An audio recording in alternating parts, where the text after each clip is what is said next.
O'tgan yili Bishkekda bo'lib o'tgan sammitda O'zbekiston Respublikasi Prezidenti Shavkat Mirziyoyevning taklifi bilan turkiy xalqlarning umumiy tarixini yozish, turkiy mamlakatlar tarixini yozish taklifi kiritilgan. Bu taklif turk dunyosining olimlari, tarixchilari, arxeologlari tomonidan quvonch bilan qabul qilindi va bugungi kunda biz shu tarixni yozishga turkiy davlatlardan kelgan ko'plab mutaxassislar bilan muhokama qilmoqdamiz. Yaqin kunlarda bu loyihaning konsepsiyasini qabul qilib, undan keyin yozishga kirishamiz. Tez orada bunday kitob yoziladi. Umum turkiy tarix deyiladi.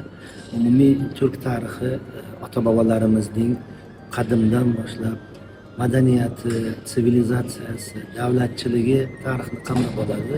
Keyin geografiyaga yoyilib ketgan bugungi kundagi qozoq, qirg'iz, uyg'ur, tatar, turkman, Ozarbayjondagi turkiy xalqlar, Turkiya turklarini qamrab olgan bir chuqur tarixiy bir kitob bo'ladi.